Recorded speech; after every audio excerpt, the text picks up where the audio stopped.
দর্শক, ever care হাসপাতালের সামনে আছেন সহকর্মী মোবাশ্বের আহমদ। সরাসরি চলে যাচ্ছে সেখানে।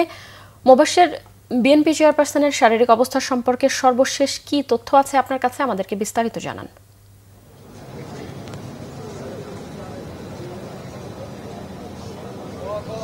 জি কনক, আপনি যেমনটা বলছিলেন, আসলে বিএনপি চেয়ারপারসন বেগম খালেদা জিয়ার সর্বশেষ শারীরিক আপডেট যদি বলতে হয়, আমাকে ফিরে যেতে হবে দুপুরের যে প্রেস ব্রিফিংটি করেছে বেগম খালেদা জিয়ার ব্যক্তিগত চিকিৎসক AZM জাহিদ হোসেন। তিনি যেটা বলেছে যে বেগম খালেদা জিয়া এখন তার যে শরীরের কন্ডিশন, সেই শরীরের কন্ডিশন অনুযায়ী তিনি কিন্তু এখনকার যেই চিকিৎসা সেটি তিনি নিতে পারছেন এবং আগের চেয়ে কিছুটা ভালো রয়েছে বলে তিনি জানিয়েছেন। এছাড়া আমি যদি আরও কয়েকটি বিষয় জানিয়ে রাখতে চাই যে এই সাবেক প্রধানমন্ত্রী খালেদা জিয়ার সুচিকিৎসার জন্য কিন্তু চীন থেকে একটি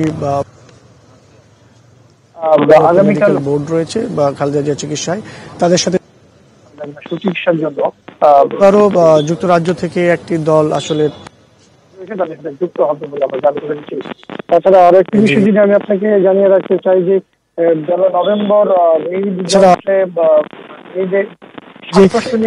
নভেম্বর হৃদযন্ত্রে শ্বাসকষ্ট নিয়ে এই সপ্তাহে রবিবারে ছিল তার অবস্থা, বেগম খালেদা জিয়ার অবস্থা যখন কিছুটা সংকীর্ণ হয়েছিল তখন তাকে আইসিইউ বা সিসিইউতে ভর্তি করা হয়েছিল।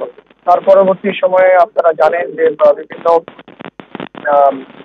ডক্টরদের চিকিৎসার মাধ্যমে ওনার যে চিকিৎসা সেবা সেটি কিন্তু দেওয়ার চেষ্টা চালিয়ে যাচ্ছে চিকিৎসা বোর্ড, এবং সর্বশেষ যেটা জানানো হয়েছে যে দেশবাসীর কাছে দোয়া চাওয়া হয়েছে যেন উনি যেন দ্রুত সুস্থ হয়ে যায়, সেই কারণে কিন্তু দেশবাসীর কাছে দোয়া চাওয়া হয়েছে। এবং আরো একটি বিষয় যদি আমি আপনাকে জানিয়ে রাখতে চাই যে এবার হাসপাতালের যে এলাকাটি রয়েছে এই এলাকায় কিন্তু বেগম খালেদা জিয়ার সুচিকিৎসাকে বা চিকিৎসাকে কেন্দ্র করে কিন্তু এখানে নিরাপত্তা জোরদার করা হয়েছে এবং এখানে কিন্তু আইন শৃঙ্খলা রক্ষাকারী বাহিনী মোতায়েন রয়েছে আমরা দেখতে পাচ্ছি।